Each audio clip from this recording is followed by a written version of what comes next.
హిందూ బంధువులందరికీ జై శ్రీరామ్. నిజంగా ఇలాంటి ఒక వీడియో చేయాల్సిన పరిస్థితి వస్తుందని నేను అనుకోలే. ఎందుకంటే మీ అందరికీ తెలుసు, నేను రాజకీయాలకి చాలా దూరంగా ఉంటా. ఎన్నికలు వచ్చిన సందర్భంలో హిందువులు ఎటువంటి రాజకీయ నిర్ణయం తీసుకోవాలి అని ఒకటి సూచన మాత్రంగా చెప్పడమే తప్ప, నిర్దిష్టంగా ఒక పార్టీకి కొమ్ము కాస్తూ ఒక పార్టీకి వంత పాడుతూ ఈరోజు వరకు ఎప్పుడూ మాట్లాడలే. అలాంటిది ఫస్ట్ టైం మొన్న 2024 ఎన్నికల్లో ఆ రోజున భారతీయ జనతా పార్టీ కోసం అని చెప్పేసి నేను మాట్లాడాల్సి వచ్చింది. అఫ్కోర్స్ ఎప్పుడు మాట్లాడినా భారతీయ జనతా పార్టీ కోసమే మాట్లాడతాం కూడా. ఎందుకంటే ఇప్పుడున్న పార్టీలన్నిటిలో హిందుత్వం గురించి పనిచేస్తున్న పార్టీ భారతీయ జనతా పార్టీ ఒక్కటే కాబట్టి. అయితే ఏ రోజు కూడా భారతీయ జనతా పార్టీకి సంబంధించిన పార్టీ అంతర్గత వ్యవహారాల మీద ఏ రోజు మాట్లాడాల. కానీ మొట్టమొదటిసారి ఈ రోజు మాట్లాడాలనిపిస్తుంది, మాట్లాడాల్సిన సందర్భం కూడా వచ్చింది. ఎందుకంటే మీ అందరికీ బాగా తెలుసు ఈయన పేరు గిరీష్ దారమోని గారు. ఈయన ది చిత్రగుప్త్ అనే ఒక యూట్యూబ్ ఛానల్ ద్వారా భారతీయ జనతా పార్టీకి సంబంధించిన వాయిస్ ఏదైతే ఉందో ఆ వాయిస్ని 100% వినిపించడం కోసం నిరంతరం కృషి చేస్తూనే ఉన్నారు. అఫ్కోర్స్ ఆ ఛానల్ పెట్టక ముందు కూడా గిరీష్ దారమోని అనే ఫేస్బుక్ ఐడి నుంచే ఎన్నో రకాలుగా పార్టీ వాయిస్ని, లేదా అప్పటి అధికార పార్టీ కావచ్చు, లేకపోతే ఇతర పక్షాలు కావచ్చు, హిందువులు హిందుత్వానికి ఏదైతే అన్యాయం చేస్తుందో ఆ అన్యాయాలన్నింటినీ కూడా సమర్థవంతంగా తిప్పికొట్టగలిగారు. అటువంటి గిరీష్ దారమోని గారిని నిన్న భారతీయ జనతా పార్టీ నుంచి సస్పెండ్ చేస్తూ ఒక ఉత్తర్వును జారీ చేయడం జరిగింది. ఈ పత్రికా ప్రకటన చూస్తున్నారు కదా. పార్టీ నియమ నిబంధనలు ఉల్లంఘించి క్రమశిక్షణ రాహిత్యానికి పాల్పడినందుకు బీజేపీ రాష్ట్ర social media cell joint convener Shri Girish Daramoni Bharatiya Janata party ప్రాథమిక సభ్యత్వం నుండి సస్పెండ్ చేయడమైనది. ఈ సస్పెన్షన్ తక్షణమే అమల్లోకి వస్తుంది అని చెప్పేసి అన్నారు. ఓకే, ఇవి పార్టీ అంతర్గత వ్యవహారం కింద చూడవచ్చు. లేదు, ఆయన ఏదో క్రమశిక్షణ రాహిత్యానికి పాల్పడ్డారు అన్న ఆరోపణలు చేశారు కాబట్టి దాని మీద విచారణ చేయొచ్చు. కానీ ఇక్కడ బాధాకరమైన సందర్భం ఏంటి అంటే, రాష్ట్ర పార్టీ పర్టికులర్గా గిరీష్ దారమోని గారిని సస్పెండ్ చేసే క్రమంలో ఆయన ఎటువంటి క్రమశిక్షణ రాహిత్యానికి పాల్పడ్డారు అనేది ఎక్కడా స్పష్టంగా తెలియచేయలేదు. పత్రికా ప్రకటించేటప్పుడు మేము సస్పెండ్ చేసేసాము అన్నంత మాత్రాన సరికాదు కదా, ఎందుకు సస్పెండ్ చేస్తున్నాం అనేది కూడా ఖచ్చితంగా చెప్పాలి. అలాగే ఆయన పార్టీ రాష్ట్ర సోషల్ మీడియా సెల్ జాయింట్ కన్వీనర్గా కూడా ఉన్నారు. మరి అటువంటి బాధ్యతలో ఉన్న వ్యక్తిని తప్పించే ముందు షోకాజ్ నోటీస్, అంటే మీరు ఈ వ్యాఖ్యలు చేశారు, లేదా మీరు ఈ పని చేశారు, అది ఏ కారణం చేత ఎటువంటి ఉద్దేశంతో చేశారు అని ఒక షోకాజ్ అడగటం అనేది రివాజు. కానీ అటువంటి షోకాజ్ నోటీస్తో కూడా సంబంధం లేకుండా డైరెక్ట్గా ఒక వ్యక్తిని పార్టీ నుంచి సస్పెండ్ చేసి పారేశారు. ఒక వ్యక్తిని అనే కంటే కూడా ఒక నిబద్ధత కలిగిన కార్యకర్తని సస్పెండ్ చేశారు. ఇంత చేసి మరి ఈయన్ని ఎందుకు సస్పెండ్ చేశారు అనేది వాళ్ళు చెప్పకపోయినా మనం విశ్లేషించుకోవాలి కదా. బహుశా మనం విశ్లేషించుకునే కారణం సరైనది అవ్వచ్చు, కాకపోవచ్చు, కానీ మనకున్న సమాచారాన్ని బట్టి అది ఏంటని చెప్పాలి. ఎందుకంటే ఇప్పుడు కూడా చెప్తున్నా, గిరీష్ దారమోని గారికి నాకు వ్యక్తిగతంగా ఈ రోజుకి కూడా మాకు పరిచయం లేదు. కానీ ఆయన పనిని నేను సోషల్ మీడియాలో చూస్తూనే ఉన్నాను నిత్యం. పార్టీ కోసం ఆయన ఏ విధంగా ప్రయాసపడుతున్నారు, ఎంత పని చేస్తున్నారు అని చూశాను. అంటే ఇక్కడ మనతో పాటు పార్టీ పెద్దలందరూ కూడా గుర్తుపెట్టుకోవాల్సిన విషయం ఏంటంటే, పార్టీలో ఈ పదవి వచ్చిన తర్వాత గిరీష్ దారమోని మాట్లాడటం మొదలుపెట్టలా. గిరీష్ దారమోని మాట్లాడటం మొదలుపెట్టిన తర్వాత, ఆయన సమర్థవంతంగా తన వాణిని వినిపించడం మొదలుపెట్టిన తర్వాత ఆయనకు పార్టీలో పదవి ఇచ్చారు. పదవి ఆయన్ని వెతుక్కుంటూ వచ్చిందే తప్ప ఆయన పదవిని వెతుక్కుంటూ వెళ్ళలేదు, లేదా పదవి వచ్చిన తర్వాత పనిచేయటం అంతకంటే మొదలు పెట్టలేదు. మరి అలాంటి కార్యకర్తని ఈరోజు ఎందుకు సస్పెండ్ చేశారు అనేది కనుక మనకు చూసుకుంటే, నిన్న మొన్న ఒక ఇన్సిడెంట్ జరిగింది, మీ అందరికీ తెలుసు. మన హిందూ జనశక్తి యూట్యూబ్ ఛానల్లో కూడా దాని మీద మాట్లాడటం జరిగింది. అయితే అది వివరించే ముందు ఈరోజు నాలాంటి వాడు వచ్చి వీడియో ఎందుకు చేయాల్సి వస్తుంది అనేది మీకు తెలియాలి. ఈ పోస్ట్ ఒకసారి చూడండి. ఆ సస్పెన్షన్ ఆర్డర్ కాపీని ఇక్కడ పోస్ట్ చేసి, గుంటనక్క గిరీష్ దారమోని ఇక్కడ పెట్టి, బీజేపీ పార్టీలోకి దూరిన బీఆర్ఎస్ గుంటనక్క, పార్టీ పేరు చెప్పుకుని బీఆర్ఎస్ ఎంగిలి మెతుకులకు అమ్ముడుపోయిన విశ్వాసం లేని కుక్క, బీఆర్ఎస్ నుండి అందిన భారీ ప్యాకేజీ, విషయం వెలుగులోకి రావడంతో పార్టీ నుంచి సస్పెండ్, సానుభూతి కోసం గుంటనక్క కొత్త నాటకం, కాషాయ సైనికులారా బహుపరాక్. ఈ లాస్ట్ టైం బాగా గుర్తుపెట్టుకోండి, కాషాయ సైనికులారా బహుపరాక్. ఎందుకంటే పార్టీ కోసం, లేదా మీరు నమ్ముతున్న సిద్ధాంతం కోసం ఎంత కష్టపడి మీరు పని చేసినా సరే, ఆ పార్టీకి అణుగుమణిగి ఉంటూ, ఆ పార్టీలో ఉన్న వాళ్ళకి భజన చేసుకుంటూ, నిజంగా ఇలాంటి కొంతమంది నాయకులు ఉన్నారు భారతీయ జనతా పార్టీలో. వీళ్ళంతా కలిసి భారతీయ జనతా పార్టీని కాస్త భజన జనతా పార్టీని మార్చే ప్రయత్నం చేస్తున్నట్టుగా అనిపిస్తూ ఉంది. అటువంటి వాళ్ళ నుండి భారతీయ జనతా పార్టీని ప్రతి హిందువు కాపాడుకుని తీరాలి. కాపాడుకోవాలంటే ఈ వెనక జరుగుతున్న కుట్ర ఏంటో చూడండి. గిరీష్ దారమోని గారి విషయంలో ఎటువంటి ఆధారాలు లేకుండా పార్టీ నుంచి సస్పెండ్ చేయటమే కాకుండా ఆయనకి సోషల్ మీడియాలో వస్తున్న మద్దతుని తట్టుకోలేక అక్కస్సుతోటి వీళ్ళు చేస్తున్న ప్రచారం బీజేపీ పార్టీలో దూరిన బీఆర్ఎస్ గుంటనక్క అని మీరు మాట్లాడుతున్నారు కదా, మీ దగ్గర ఉన్న ఆధారం ఏంటి? నేరుగా బీఆర్ఎస్ లో పదవులన్నీ అనుభవించి వచ్చిన వాళ్ళని పార్టీలో పెద్దపేటలు మీరు ఇవ్వలేదా? అలాంటి వాళ్ళందరూనేమో మీకు విశ్వసనీయమైన నక్కల, అంటే మిమ్మల్ని ప్రశ్నించగానే పక్క పార్టీకి చెందిన నక్కలైపోతారా? పైగా పార్టీ పేరు చెప్పుకుని బీఆర్ఎస్ ఇంగిలి మెతుకులకు అమ్ముడుపోయిన విశ్వాసం లేని కుక్క అంటున్నారు. బాబు, ఈ పోస్టులు క్రియేట్ చేసిన వాళ్ళు ఎవరైతే ఉన్నారో, వాళ్ళతో క్రియేట్ చేపించిన పెద్ద పెద్ద స్థాయి వ్యక్తులు ఎవరైతే ఉన్నారో అలాంటి వాళ్ళందరికీ ఒక మాట చెప్పాలి. గిరీష్ దారమోని ఒక్కళ్ళే కాదు, ఎంతోమంది పార్టీ పదవులతో సంబంధం లేకుండా, అసలు పార్టీతోనే సంబంధం లేకుండా హిందుత్వ అంటే ప్రేమతోటి, హిందుత్వం మీద ఉన్న భక్తి విశ్వాసాలతోటి భారతీయ జనతా పార్టీ ఎదగాలని చెప్పేసి నిండు మనసుతో నిష్ఠతో ప్రతి చోట కష్టపడుతున్నారు. ఎలా కష్టపడుతున్నారో తెలుసా? ఒక వాచ్ డాగ్ లాగా, కాపలా కుక్కలాగా పార్టీ మీద ఎవడన్నా చిన్న విమర్శ చేస్తే పార్టీతో సంబంధం లేని ప్రతి వాళ్ళు కూడా వచ్చి పార్టీ కోసం అడ్డంగా నిలబడుతున్నారు. అటువంటి కాపలా కుక్కల లాంటి కార్యకర్తలు ఉన్నారు. అలాగే పార్టీ ఎదగాలి అని చెప్పేసి, పార్టీ అధికారంలోకి రావాలి, తద్వారా ఇక్కడ సనాతన ధర్మం బ్రతకాలి, హిందుత్వం బ్రతకాలి అని చెప్పేసి ఆశతోటి పార్టీ కోసం కుక్కల్లాగా కష్టపడుతున్న వాళ్ళు ఎంతోమంది ఉన్నారు. అలాంటి విశ్వసనీయత గల, విశ్వాసం గల కుక్కల్లాంటి కార్యకర్తలు మీకోసం చెమటోడ్చి ప్రాణాలు అడ్డంగా పెట్టి పనిచేస్తూ ఉంటే, అలాంటి కార్యకర్తలు మీలో ఒకరిని ప్రశ్నించారని చెప్పేసి, పదవుల్లో కూర్చున్న పెద్దల్ని ఏదో నిలదీశారని చెప్పేసి విశ్వాసం లేని కుక్కలంటూ, ఎంగిలి బిస్కెట్లు తిన్న కుక్కలంటూ అవమానిస్తున్నారు. అసలు సిగ్గనిపిస్తుందా ఒక్కడికైనా సరే? పోనీ ఈయన బీఆర్ఎస్ దగ్గర ఏదో భారీ ప్యాకేజ్ అని చెప్పేసి అంటారు. మరి ఆ భారీ ప్యాకేజ్ అంటే దాని విలువ ఎంత? మీ దగ్గర నిజంగా అటువంటి ఆధారాలు అందటంతో, ఎందుకంటే విషయం వెలుగులోకి రావడంతో అన్నారు కదా, ఆ వెలుగులోకి వచ్చిన వాస్తవాలు ఏవైతే ఉన్నాయో మరి ఆ వాస్తవాల్ని పబ్లిక్ చేయండి, ప్రజలందరికీ తెలిసేలాగా చేయండి.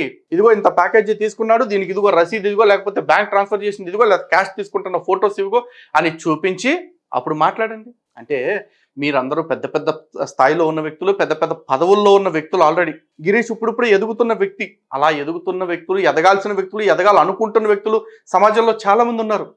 అంటే వాళ్ళందరూ వచ్చి మీకు ఊడిగం చేయట్లేదని, మీకు బానిసత్వం చేయట్లేదని చెప్పేసి పార్టీలో తొక్కి పడేసే ప్రయత్నమే కాకుండా, వాళ్ళు సమాజంలో కూడా తలెత్తుకుని తిరగలేకుండా ఇటువంటి తప్పుడు ప్రచారాలు చేసి అవమానించే ప్రయత్నం చేస్తున్నారు కదా. ఎస్, మీరు చేయగలరు. ఎందుకంటే మీ దగ్గర అధికారాలు ఉన్నాయి, అర్ధబలం ఉంది, అంగబలం ఉంది. ఇదంతా కూడా మీరు హిందుత్వం అనేది చూపించి తెచ్చుకున్నారు. కానీ ఈ రోజున హిందూ సమాజం దురదృష్టవశాత్తు చాలామంది ఎలా అయిపోయారు అంటే, నిజాయితీగా నిబద్ధతతోటి పనిచేసే వాళ్ళకంటే కూడా కాస్త అందలం ఎక్కినోడి ప్రాపకం కోసం పాకులాడుతూ, అటువంటి వాడి ప్రాపకాన్ని సంపాదించుకుంటే మన పనులు కూడా అవుతాయి అనే ఉద్దేశంతో కొంతమంది మీకు కొమ్ము కాస్తే కాసి ఉండొచ్చు. అలా కొమ్ము కాసిన కొద్ది మంది ఇలాంటి పోస్టులు సర్క్యులేట్ చేసి సునకానందం పొందితే పొందొచ్చు. కానీ గుర్తుపెట్టుకోండి, భారతీయ జనతా పార్టీ మాత్రమే కాదు, భారతదేశంలో ఉన్న ప్రతి రాజకీయ పార్టీ కూడా నాయకులు మోసం చేస్తే నష్టపోయిన పార్టీలు ఉన్నాయేమో కానీ కార్యకర్తల చేతిలో మోసపోయిన పార్టీ ఒక్కటంటే ఒక్కటి కూడా లేదు. అటువంటి నిజాయితీ గల కార్యకర్తల్ని ప్రతిసారి ప్రతి చోట మీరు వెన్నుపోట్లు పొడుస్తున్నారు, మీరు మోసాలు చేస్తున్నారు. తాజాగా ఇది మరొక ఉదాహరణ మాత్రమే.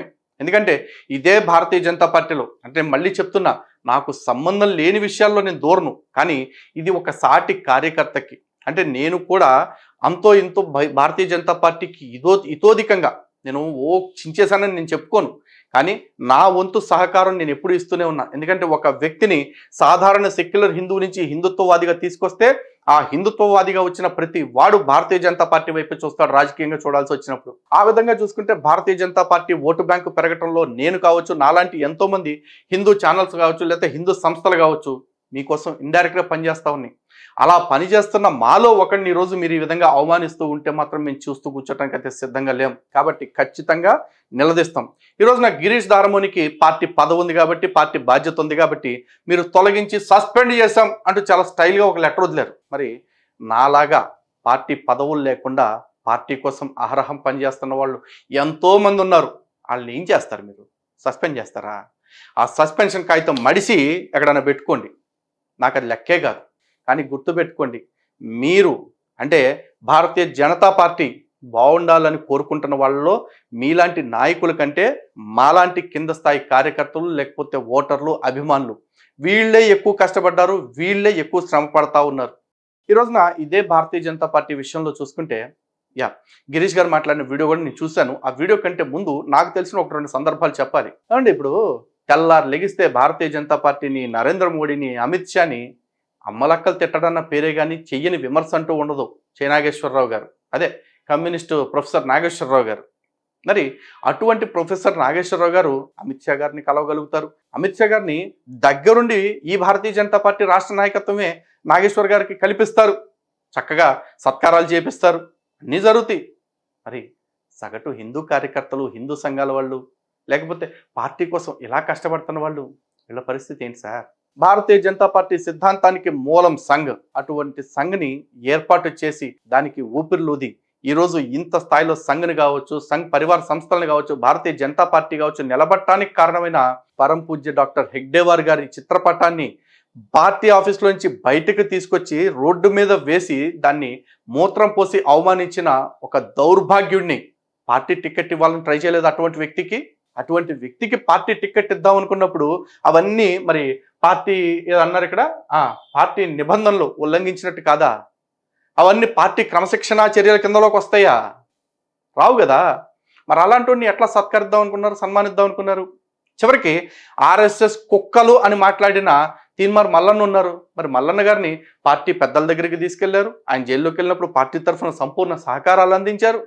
మరి అటువంటి వాళ్ళందరూ పార్టీ క్రమశిక్షణకు లోబడి పనులన్నీ చేశారా? పార్టీ క్రమశిక్షణకు లోబడే ఇటువంటి ఘనకార్యాలు చేశారని మీరు చెప్పదలుచుకుంటున్నారా? చెప్పండి. లేదు. అటువంటి వాళ్ళందరికీ మాత్రం అన్ని అవకాశాలు వస్తాయి.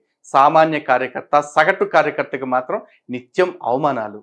ఈయన క్రమశిక్షణ ఏం ఉల్లంఘించారో తర్వాత చెప్తా, కానీ ఉల్లంఘించారు అని ఎటువంటి ఆధారాలు చూపించకుండా ఇటు కుక్కలు, నక్కలు అంటూ వాగుతున్న ఇటువంటి కుక్కల్ని మరి పార్టీలో ఎవడు కంట్రోల్ చేస్తాడండి?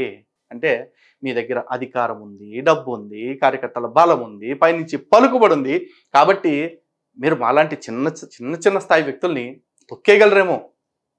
కానీ గుర్తుపెట్టుకోండి, పార్టీ తరఫు నుంచి ఒక పైసా తీసుకోకుండా, పార్టీ నుంచి ఒక చిన్న పైరవీకి ఆశపడకుండా, చివరికి ఒక లెటర్ కూడా ఒక ఎంపీ దగ్గర నుంచి తెచ్చుకోలేని పరిస్థితుల్లో ఉన్న ఎంతో మంది కార్యకర్తలు వీళ్ళని ఎంపీలు చేయటం కోసం, వీళ్ళని ఎమ్మెల్యేలను చేయటం కోసం ప్రాణాలు పణంగా పెట్టి పనిచేస్తున్నారండి.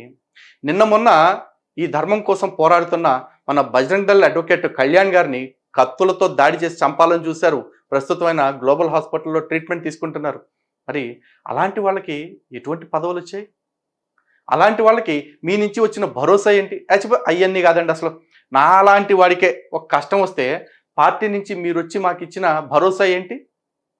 మా వల్ల 1000 మంది హిందుత్వవాదులు తయారైతే వాళ్ళలో కనీసం ఒక 100 మంది భారతీయ జనతా పార్టీ వైపు టర్న్ అయితే అది మా పాత్ర మేము నెరవేర్చినట్టు, మా సైడ్ నుంచి మేము భారతీయ జనతా పార్టీకి ఆ ఓట్స్ని కంట్రిబ్యూట్ చేసినట్టు.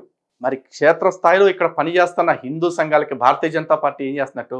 నిన్న మొన్న మహారాష్ట్ర ఎన్నికల్లో ఎంవీఏ అలయన్స్ ఏదైతే ఉందో, శివసేన, కాంగ్రెస్, ఎన్సీపీ అలయన్స్, వాళ్ళ కోసం వాళ్ళు ముస్లిం సంఘాలన్నింటినీ మద్దతు అడిగితే 180 ఎన్జిఓస్ మహారాష్ట్రలో ఈ రోజున ఆ ఎంవీఏ కూటమి కోసం పనిచేస్తున్నాయని బాహాటంగా చెప్పుకుని తిరుగుతున్నారు.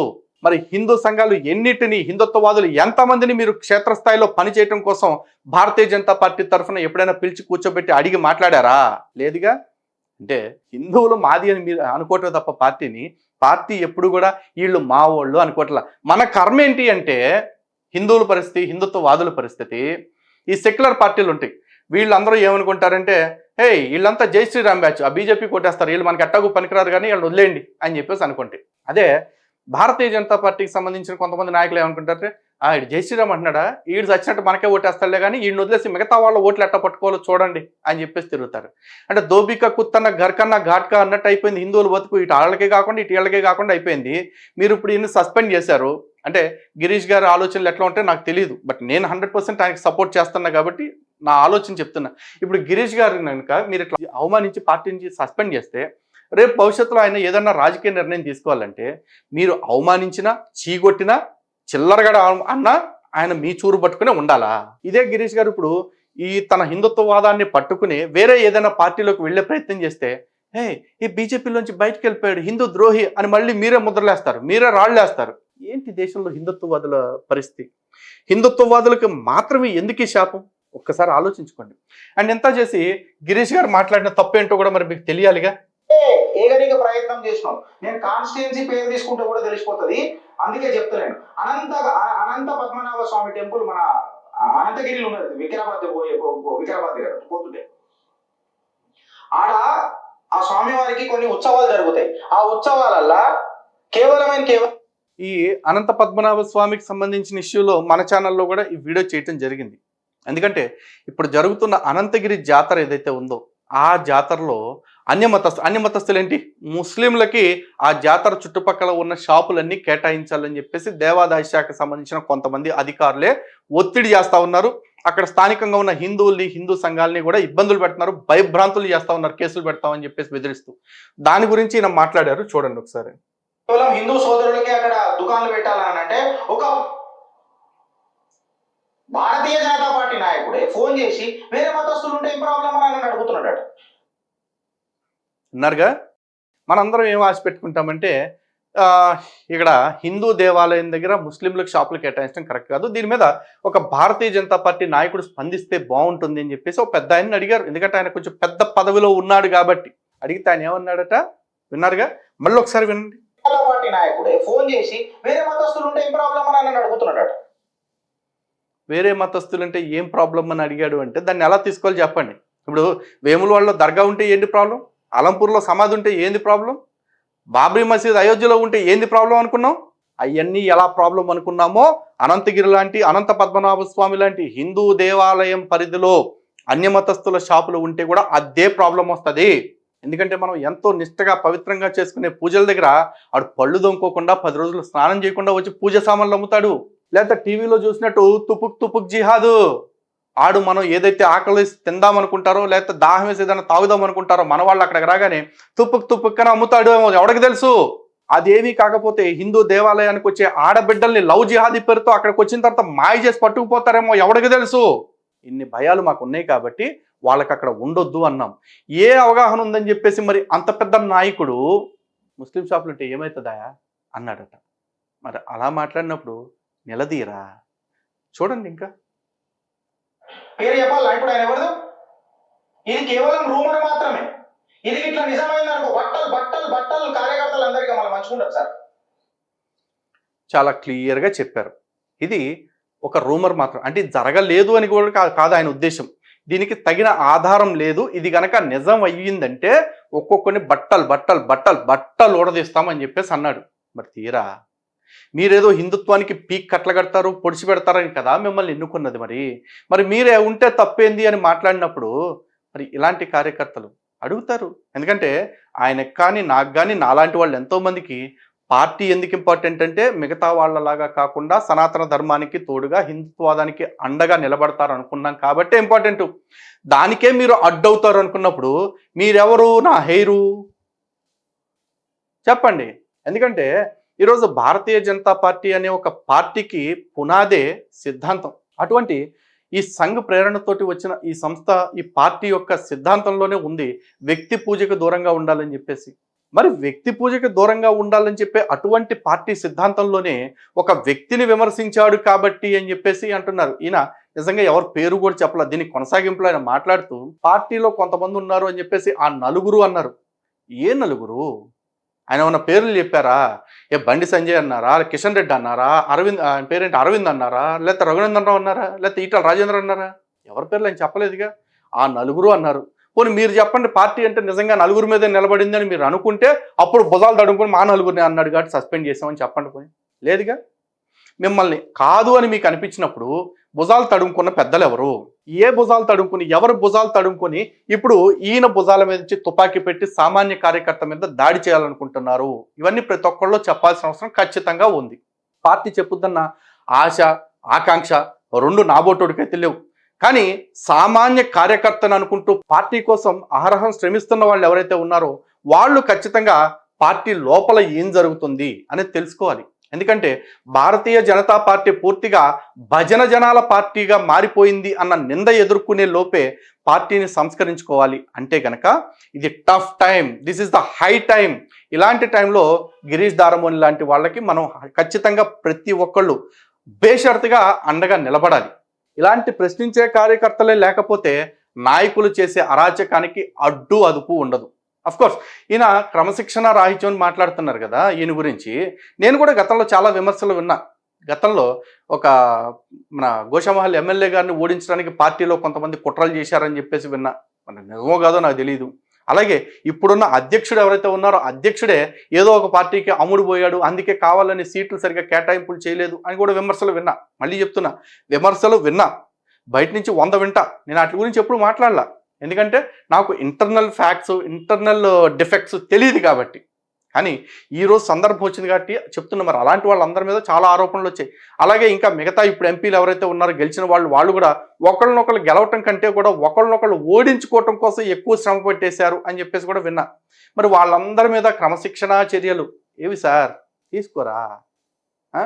ఈ రోజున ఒక సామాన్య కార్యకర్త అయిన గిరీష్ దారమోనికి సపోర్ట్గా ఇంతమంది హిందుత్వవాదులు కావచ్చు, భారతీయ జనతా పార్టీ శ్రేణులు కావచ్చు బయటకు వస్తున్నారు అంటే తను మాట్లాడిన పాయింట్లో ఎంత నిజం ఉండుండొచ్చు, తన మాటల్లో ఎటువంటి నిజాయితీ ఉండుండొచ్చు ఒక్కసారి పునరాలోచన చేసుకుని ఈ సస్పెన్షన్ని ఉపసంహరించుకుంటే పార్టీకి, పార్టీలో ఉన్న నాయకులుగా చెప్పుకునే తోపులకి కూడా మర్యాద నిలబడే అవకాశం ఉంటుంది.